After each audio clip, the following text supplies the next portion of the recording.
चलो चलो, सब जल्दी करो, जल्दी करो। अगर कोई यात्री रह गया है तो जल्दी से आ जाए। शिप के चलने में समय बहुत थोड़ा रह गया है। ये मेरा कुछ सामान भी साथ ही जाएगा। ये सामान ज्यादा है, कैप्टन से इजाजत लेना होगी। हम दो पक्षी हैं, एक मैं और एक मेरा कालू जी। तो फिर सामान भी तो दो पक्षियों का ही होगा। मैं कैप्टन से पूछ लूं। कैप्टन, ये कौवा और कौवी का सामान ज्यादा है, इनका क्या करना होगा? ये कौवे कब मानेंगे, और समय भी नहीं है, इन्हें करने दो जो कर रहे हैं। देखा बड़ी चोंच वाले तोते, मिर्ची खा खा कर तुम्हारा मुंह भी मिर्ची जैसा हो गया है। कैप्टन जी को कौवों की शान का पता है। ऐसा कहते हुए कौवा और कौवी भी उस जहाज में चले जाते हैं। सब यात्री पूरे हो गए हैं। हमारा ये सफर सुंदर नगर से सागर वाले जंगल तक का होगा और हम कल सुबह होने से पहले पहले अपनी मंजिल पर पहुंच जाएंगे। और फिर जहाज वहां से चलता है। कालू जी, क्या मुझे वो सामने वाली सीट नहीं मिल सकती? अगर कबूतर को मिल सकती है तो तुम्हें क्यों नहीं? चलो कबूतर को भगाते हैं हम यहाँ से। कबूतर जी, गहरे सागर में जा रहे हो, पास में पानी ही पानी है और तुम्हारी आंखें फिर भी गंदी हैं। जाओ और जाकर सागर में अपना मुंह धो लो। अपने काम से काम रखो। मेरी आंखें जैसी भी हैं ठीक हैं, तुम्हारी तरह काली नहीं है। जैसे बाहर से काले वैसे ही अंदर से काले। काले कौवे कहेंगे। सीधे से ये सीट मुझे दे दो, नहीं तो सिक्योरिटी को बुलाकर छीन लूंगी। ऐसे कैसे दे दूं? मैं अपनी सीट नंबर पर बैठा हुआ हूँ। तोते तोते इधर आओ। पहले तो बड़ा शोर कर रहा था, सामान ज्यादा है। अब मुझे ना सामने वाली सीट भी लेकर दो। हमने दूसरे गरीब पक्षियों से 2 दाने चावल ज्यादा दिए हैं। रोको इस जहाज को, रोको। ऐसे हम किसी को भी सफर नहीं करने देंगे। रानो चिड़िया, जो थोड़ी दूर बैठी हुई सागर की लहरें देख रही थी, वो भी शोर सुनकर वहाँ आ जाती है। कबूतर भैया, आप गोरी को यहाँ बैठ लेने दें, हम वहाँ जाकर बैठ जाते हैं। लो बैठ जाओ। इसी सागर में डूबकर मरोगी तुम काली चुड़ैल। तुम मरो डूबकर, मैं क्यों? कबूतर वहाँ से चिड़िया के साथ थोड़ा दूर जाकर बैठ जाता है। यहाँ ठीक है, यहाँ से रात के समय देखने में बहुत मजा आएगा, जब आसमान पर सितारे होंगे। अपनी बहन के पास 2 दिन के लिए जा रही हूँ मैं। मेरी बहन के बेटे की शादी है। मामा तो मान ही नहीं रही थी। मैंने ही मनाया मम्मा को शादी पर जाने के लिए। मेरी पत्नी सागर वाले जंगल गई हुई थी कि रास्ते बंद हो गए। बस यही एक समुद्री रास्ता खुला था, उसे लेने जा रहा हूँ मैं। ये गोरी और कालू कहाँ जा रहे हैं? इनके पास चोरी किया हुआ बहुत भोजन है। ये आवारा ही फिरते रहते हैं। अभी रात होने वाली है। जिस जिस पक्षी ने भोजन करना है कर ले। इससे आगे सागर में लहरें तेज हैं। भोजन करने में दिक्कत भी आ सकती है। फिर सारे पक्षी अपना अपना भोजन करने लग जाते हैं। मम्मा, मुझे तो कोई फल खाना है। ये ले बेटा, आप ये अमरूद खा लें और मैं ये दाने खा लेता हूँ। जग्गू, तुम भोजन करके अब सो जाना। मैं और आपका पापा थोड़ा घूम फिर कर जहाज देखेंगे। मम्मा मम्मा, हम कब तक सागर वाले जंगल पहुँच जाएंगे? सारी रात लग जाएगी और सुबह होने के साथ ही हम पहुँच जाएंगे। रात भी हो जाती है। सागर में रात का समय तो बहुत सुंदर लग रहा था। आसमान पर सितारे चमक रहे थे। अब बैठ जाओ जाकर अपनी सीट पर। अब यहाँ क्या करने आई हो? क्या यहाँ से भी उठाना है मुझे? मैं तो देखने आई थी कि क्या बातें कर रहे हो चिड़िया और कबूतर। गोरी बहन, आप कहाँ जा रहे हैं? तुम्हारे भैया कालू जी ने एक बिजनेस स्टार्ट किया है, उसी सिलसिले में हम जा रहे हैं सागर वाले जंगल। मेरा तो ये पहला सफर है सागर में। मुझे बहुत अच्छा लगा ये पहला सफर। जैसे जैसे रात गहरी होती है, सब यात्री सो जाते हैं। अब तो दूर तक कोई खतरा नहीं है। मैं भी थोड़ी देर आग लगा लेता हूँ। ऐसे कहते हुए तोता भी सो जाता है। उनका जहाज तेजी से आगे बढ़ रहा था। कैप्टन चील को तो कोई फिक्र न थी, क्योंकि तोता आने वाले रास्ते की जानकारी के लिए बैठा हुआ था। वो कैप्टन चील ये नहीं जानती थी कि उनका जहाज तो तेजी से सागर में एक बड़े आइसबर्ग की तरफ बढ़ रहा था। अरे ये क्या है? क्या है ये तो बड़ा आइसबर्ग है। कैप्टन कैप्टन, जहाज को 90 डिग्री पर मोड़ दे, आगे बड़ा आइसबर्ग है, बड़ा आइसबर्ग है आगे। तोते, जल्दी से इंजन बंद करो, सब इंजन बंद कर दो। इतने कम समय में जहाज को मोड़ना बहुत मुश्किल है। इंजन बंद हो जाते हैं, परंतु जहाज तो उस बड़े आइसबर्ग से टकरा जाता है और जहाज का एक हिस्सा टूट जाता है। सब पक्षी भी उठ जाते हैं। अरे ये क्या हो गया? हमारे जहाज में तो पानी आ रहा है और ये जोर की आवाज कैसी थी? मुझे लग रहा है हमारा जहाज टूट गया है। सब पक्षी फ्लोर पर आ जाएं, सब इकट्ठे हो जाएं। हमारे साथ बड़ी दुर्घटना हो गई है, हमारा जहाज टूट गया है, हमारी जिंदगियां खतरे में हैं। कुकू, जल्दी चलो बेटा, जल्दी चलो। मम्मा, क्या होने वाला है? सब इतने परेशान क्यों हैं? पहले तो ऐसा ना था। आप चले, वहाँ दूसरे पक्षियों के पास चले। ये हमारी जिम्मेदारी है कि आपको सच बताया जाए। हमारा जहाज थोड़ी ही देर में डूब जाएगा। पानी बहुत तेजी से हमारे जहाज के अंदर आ रहा है। बच्चों की रक्षा करना होगी हमें, बच्चों को पहले बचाना होगा। कैप्टन, आपके पास कितनी लाइफ जैकेट्स हैं? 5 लाइफ जैकेट्स हैं। जिनके बच्चे हैं वो अपने अपने बच्चों के लिए लाइफ जैकेट्स ले लें और उन्हें सागर में उतार दें। चिड़िया को भी एक लाइफ जैकेट मिल जाती है। गोरी भी एक लाइफ जैकेट ले लेती है। कालू जी, क्या अब हम मर जाएंगे? हम नहीं, सब मर जाएंगे, सब मर जाएंगे। मनहूस कबूतर, अब खुश हो? मुझे बोल रहे थे कि डूबकर मरोगी, अब सब मरेंगे, सब मरेंगे अब। कैप्टन, ये ले, इस थैली में 100 दाने हैं, पूरे 100 दाने गिन लेना और हमें एक लाइफ जैकेट और दे दे, हम मरना नहीं चाहते। खुदगर्ज कौवे, सब डूब रहे हैं और ये 100 दाने मरने के बाद मेरे किस काम आएंगे? इन्हें अपने पास ही रखो। मम्मा चिड़िया अपने बेटे को लाइफ जैकेट पहना देती है और सब छोटे पक्षी सागर में उतार दिए जाते हैं। मम्मा, मैं आपको ऐसे छोड़कर नहीं जा सकता। हम दोनों मर जाएंगे बेटा। एक माँ अपने बेटे को मरता नहीं देख सकती। आप जाएं, भगवान आपकी रक्षा करेगा। आप हमारी चिंता ना करें, आप जाएं बेटा। चिड़िया, क्या पता था ये सफर हमारा आखिरी सफर होगा। कबूतर भैया, अगर समय का पहले से पता हो तो फिर ऐसा सब क्यों हो? कालू जी, क्या अब हम सच में मर जाएंगे?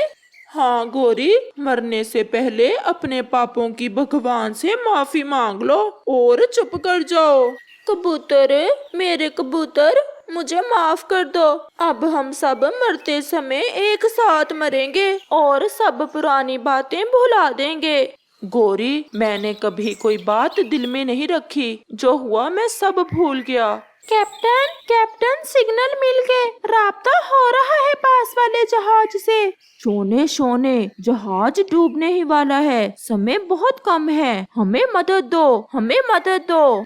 सब पक्षियों की नजरें सागर में थीं। फिर दूर से एक लाल रंग की लाइट नजर आती है जो उनकी तरफ बढ़ रही थी। मदद पहुंच गई, हम बच जाएंगे, हमारी जिंदगियां बच गईं। कबूतर, थोड़ा पीछे हो जाओ, पहले मैं बैठूंगी दूसरे जहाज में। गोरी बहन, अभी तो आप कबूतर से माफी मांग रही थी और अब फिर से लड़ने लग गई हो। क्योंकि अब हम बच गए हैं। चिड़िया बहन, मेरी मानो तो कबूतर को इसी जहाज में रहने दो, इसी बहाने कबूतर नहा तो लेगा। फिर वो सब खुशी खुशी दूसरे जहाज में एक साथ अपना सफर शुरू करते हैं। वो एक बहुत सुंदर जंगल था। वहाँ सब पक्षी बहुत खुशी से रह रहे थे। हर साल के आखिर में उस जंगल में दाना पानी की कमी हो जाती थी, क्योंकि इन दिनों वहाँ बर्फबारी होती थी। इस साल भी ऐसा ही हुआ। इन दिनों सब पक्षी पूरे वाले जंगल की तरफ परावास करते और वहाँ पे वो दिन सुकून के साथ गुजारते। अब समय आ गया है कि हमें अपना सफर शुरू करना चाहिए, क्योंकि सफर में 2 दिन लग ही जाएंगे। जिसके पास जो भी दाना पानी जमा है वो साथ ले लेना, ताकि रास्ते में हमें कोई मुश्किल पेश ना आए। कबूतर जो कि बहुत सियाना था, सब पक्षियों को समझाता है। सब पक्षी भी उसकी बात ध्यान से सुनते हैं और जाने की तैयारी शुरू करते हैं। इसी जंगल में रानो चिड़िया और कौवा भी रहते थे। रानो चिड़िया के 2 बच्चे सोनो चिड़िया और जुजू थे, जो कि बहुत समझदार थे। जबकि कौवे का भी एक बच्चा था जो बहुत शरारती था। हर समय किसी न किसी शरारत में लगा रहता। वो अपने माँ बाप की एक ना सुनता था। उसे दूसरों को तंग करने में बहुत मजा आता था। टिंकू सोनो और जुजू से बहुत जलता था, क्योंकि सभी पक्षी रानो चिड़िया के बच्चों की बहुत पारिभाषा करते थे। टिंकू, जाओ अपनी रानो आंटी के पास, उसे जाकर बताओ कि सब पक्षियों ने फैसला किया है कि कल सुबह रोशनी होने के साथ ही हमें निकलना होगा, क्योंकि बर्फबारी की वजह से सूरज की रोशनी कम समय के लिए ही आती है। वो अपने बच्चों को लेकर बड़े आम के पेड़ पर आ जाए। जी पापा, मैं अभी जाकर बता आता हूँ। और टिंकू रानो चिड़िया के घर की तरफ चला जाता है। रास्ते में टिंकू के दिमाग में एक शरारत आती है। अब मजा आएगा। रानो आंटी, मुझे मेरे पापा ने भेजा है कि आपको बताऊं कि सब पक्षियों ने फैसला किया है कि परसों सफर शुरू करना है। आप परसों सुबह बड़े आम के पेड़ पर आ जाना। लेकिन कबूतर ने तो कल जाने का कहा था। हाँ, कहा तो था, लेकिन कबूतर अंकल के बेटे को बहुत तेज बुखार है, इसीलिए हमें परसों ही जाना होगा। ठीक है बेटा, हम परसों आ जाएंगे। और टिंकू वापस अपने घर आ जाता है। पापा, मैं गया था रानो आंटी की तरफ, लेकिन वो तो बहुत गुस्से में थी। वो कह रही थी कि कबूतर बहुत चालाक बनता है, उसका परिवार रहता है ना पूरे वाले जंगल में, इसलिए हम सबको ले जाता है वहाँ। रानो आंटी कह रही थी मैं तो इस बार दक्षिण वाले जंगल की तरफ जाऊंगी, इस बार मैं आपके साथ नहीं जाऊंगी। अच्छा, रानो ने ऐसे कहा? चलो भाई, मर्जी उसकी, जहाँ भी जाए। और ऐसे रात हो जाती है। अगली सुबह सब पक्षी आम के पेड़ पर इकट्ठे हो जाते हैं, सवाए रानो के, क्योंकि रानो तो बेखबर अपने घर में सो रही होती है। रानो नहीं आई अभी? नहीं, रानो नहीं आएगी। और कौवा सारी बात पक्षियों को बताता है। कबूतर अंकल, रानो आंटी आपको बहुत बुरा भला कह रही थी। अच्छा बेटा, कहने दो उसे, मैं तो सब पक्षियों का अच्छा ही चाहता था। इस तरह सब पक्षी अपना सफर शुरू करते हैं। दूसरी तरफ रानो अपने बच्चों को उठाती है। मेरे प्यारे बच्चों, जल्दी से उठ जाओ, आज हमने अपने सफर की तैयारी करनी है। हाँ मम्मा, हम उठ गए हैं। मम्मा, मैं बहुत खुश हूँ पूरे वाले जंगल में जाने के लिए। वहाँ पर मेरे बहुत अच्छे दोस्त हैं। याद है पिछली बार हमें कितना मज़ा आया था वहाँ पर? हाँ बेटे, वहाँ के सभी पक्षी बहुत अच्छे हैं। मैं भी बहुत खुश हूँ, लेकिन अपना घर छोड़कर जाना पड़ेगा, इसलिए थोड़ी दुखी भी हूँ। मम्मा, हम कौन सा हमेशा के लिए जा रहे हैं? वापस तो हमें अपने घर ही आना है। अच्छा चलो, जल्दी से दाना खा लो, फिर कबूतर की तरफ चलते हैं। जी मम्मा। और दाना खाने के बाद रानो चिड़िया अपने बच्चों के साथ कबूतर के घर की तरफ चलती है।